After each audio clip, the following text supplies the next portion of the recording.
Tuhan bersamamu. Dan bersama rohmu. Inilah Injil suci menurut Markus. Dimuliakanlah Tuhan. Sekali peristiwa, Yesus meninggalkan lagi daerah Tirus dan melalui Sidon pergi ke Danau Galilea, melintasi daerah Dekapolis. Di situ orang membawa kepadanya seorang yang tuli dan gagap dan memohon kepadanya supaya Yesus meletakkan tangannya atas orang itu. Sesudah Yesus memisahkan dia dari orang banyak sehingga mereka sendirian saja, Yesus lalu memasukkan jarinya ke telinga orang itu. Lalu ia meludahi dan meraba lidah orang itu. Kemudian sambil menengadah ke langit, Yesus menarik nafas dan berkata kepadanya, "Efata," artinya terbukalah. Maka seketika itu juga terbukalah telinga orang itu dan pulihlah lidahnya, lalu ia berkata-kata dengan baik. Yesus lalu berpesan kepada orang-orang yang ada di situ supaya mereka jangan menceritakannya kepada siapapun juga. Tetapi makin dilarangnya mereka, makin luaslah mereka memberitakannya. Mereka sangat takjub dan berkata, "Ia menjadikan segala-galanya baik. Yang tuli dijadikannya mendengar, yang bisu dijadikannya berbicara." Demikianlah sabda Tuhan. Terpujilah Kristus. Ibu bapak, saudari-saudara, para orang tua, anak-anak muda dan remaja yang saya kasih dalam Kristus, kita semua masih mengenang, ya, mengingat-ingat kembali satu pekan ini Tuhan betul-betul menguatkan kita semua. Kalau hari Minggu yang lalu melalui Santo Yakobus dalam suratnya di bacaan kedua, kita itu diingatkan supaya dalam bulan kitab suci nasional itu kita tidak hanya mendengar sabda, tapi kita juga menjadi pelaku-pelaku sabda. Lalu ketika kita misa bersama Bapa Suci di Gelora Bung Karno, beliau memberi kepada kita petunjuk yang mirip. Dia mengingatkan kita dalam homilinya pada bagian awal, mengatakan bahwa kita perlu mendengar sabda. Dan kita juga perlu menghidupi sabda. Dan tentu konsekuensinya adalah kalau kita bisa mendengar sabda, menghidupi sabda, dengan sendirinya kita akan menjadi pelaku-pelaku sabda. Hari ini dalam Pranekaristi, tadi mengawalinya, saya ingatkan kita merayakan hari ulang tahun dari Santa Perawan Maria. Santa Perawan Maria adalah sosok yang benar-benar menjadi role model untuk kita. Kalau kita mau mengatakan untuk bisa menjadi orang yang mendengar sabda, Bunda Maria itu orangnya yang paling pertama. Dia yang mendengarkan sabda. Ketika mendengar kabar sukacita, dia menjawab, "Aku ini hamba Tuhan, terjadilah padaku menurut perkataanmu." Kalau kita mengatakan menghidupi sabda, Bunda Maria adalah orang yang tepat.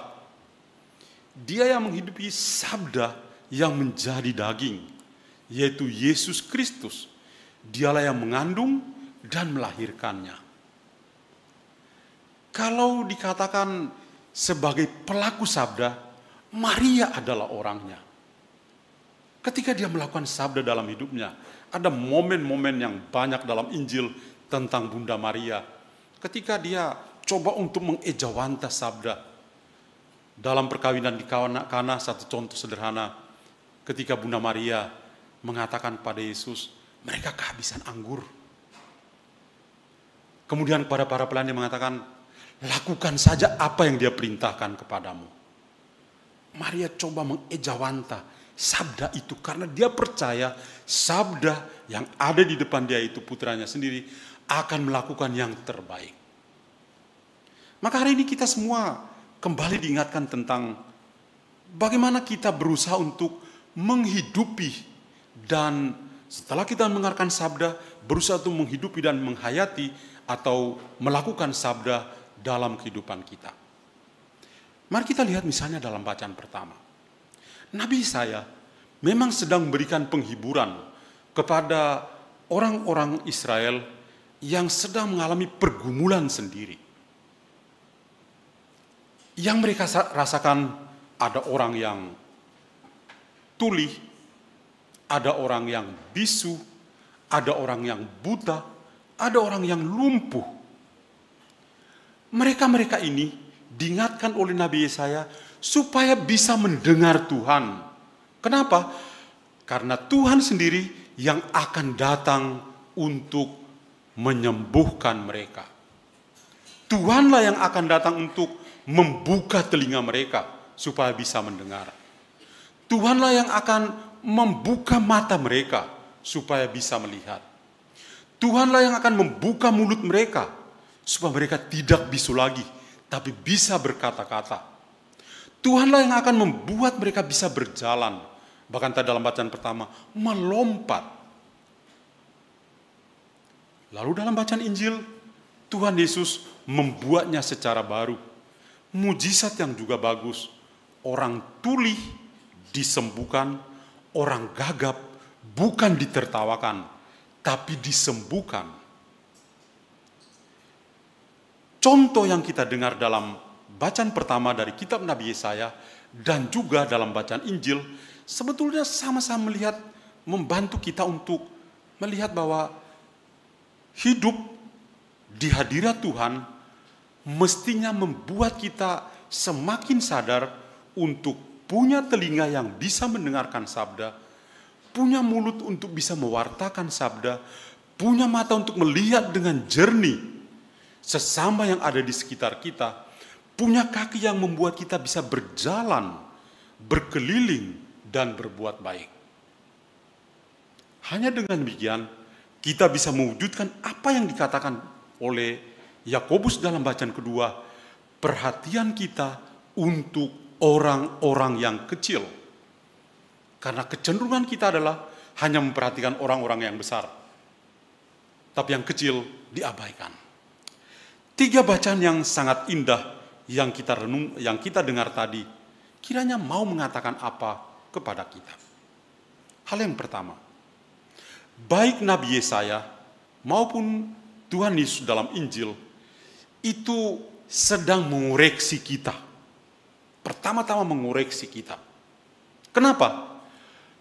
Karena Anda dan saya, kita adalah orang-orang yang tuli, yang bisu, yang buta, dan yang lumpuh. Kenapa? Kita memang punya telinga, kadang-kadang kita menjadi tuli. Sulit untuk mendengar orang-orang yang ada di sekitar kita. Kenapa di dalam rumah orang berantem melulu? Karena punya telinga tapi tidak mendengar. Kalau di antara kita tidak saling mendengar, bagaimana kita bisa mendengar Tuhan yang tidak kelihatan? Kita perlu punya kemampuan untuk bisa mendengar. Dan hanya Tuhan, ikut bacaan pertama, hanya Tuhan yang bisa membuka telinga kita untuk bisa mendengar.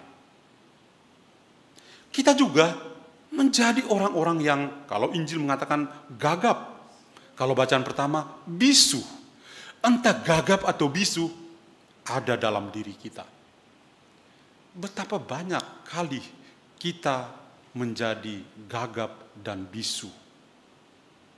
Malu untuk mewartakan sabda Tuhan. Malu untuk berbicara dengan Tuhan dalam doa. Naik kendaraan umum, berapa yang berani membuat tanda salib? Berapa yang dalam pesawat itu bisa berdoa rosario? Malu. Kita menjadi bisu. Berapa kali kita juga menjadi buta. Kebutaan ternyata melingkupi kita juga. Berapa kali kita juga menjadi lumpuh. Tidak punya kemampuan untuk berjalan dan memberikan pertolongan kepada orang yang kecil, lemah, miskin, tersingkir, dan difabel. Jadi poin yang pertama, sabda Tuhan itu mau mengoreksi kita secara pribadi. Karena orang tuli adalah kita, orang bisu adalah kita, orang buta adalah kita, dan orang lumpuh adalah kita. Bagaimana kita bisa menolong orang lain kalau kita belum membereskan diri kita? Itu yang Tuhan mau koreksi kita. Yang kedua, bacaan-bacaan selain mengoreksi kita, juga membantu kita untuk peka dengan orang-orang yang lain. Bacaan kedua itu sangat indah. Karena kita punya kecenderungan untuk menertawakan dan membuli orang-orang kecil. Kalau kita bertemu dengan orang tuli, berapa kali kita mengatakan, ih, telingamu itu. Atau kita menertawakan orang yang tuli. Ih, faktor sampai jadi tuli. Atau lihat orang yang bisu. Waduh, kok bisu? Berapa kali kita berlaku seperti itu? Santo Yakobus dalam bacaan kedua mengatakan, mari kita perhatikan orang-orang kecil itu. Dia kecil, tapi dia milik Tuhan. Jadi kita perlu punya perasaan empati dengan orang-orang kecil. Bukan memihak pada orang yang kuat, orang yang menguntungkan kita, tapi memihak pada orang-orang yang kecil. Hari-hari ini kalau kita membaca, semua orang memberi jempol kepada Bapak Suci Paus Fransiskus yang begitu peka dengan orang-orang kecil. Tidak hanya di Indonesia, di Papua Nugini juga menunjukkan hal yang sama yang membuat kita bangga sebagai orang Katolik. Punya gembala seperti itu. Dan itulah yang harus kita lakukan. Kita punya model selain Bapak Suci yang hadir di tengah-tengah kita yang sudah pergi. Tapi hari ini yang saya ingatkan, Bunda Maria itu menjadi model kita. Yang kita salami. Dan yang memberikan petunjuk yang hebat kepada kita. Maka mengakhiri homili ini, mari kita doakan 1 kali Salam Maria untuk memberikan ucapan selamat ulang tahun kepada Bunda Maria dan juga mohon pertolongannya. Kita sama-sama mendoakan 1 kali Salam Maria. Salam Maria, penuh rahmat Tuhan sertamu. Terpujilah engkau di antara wanita dan terpujilah buah tubuhmu Yesus. Santa Maria Bunda Allah, doakanlah kami yang berdosa ini sekarang dan waktu kami mati. Amin.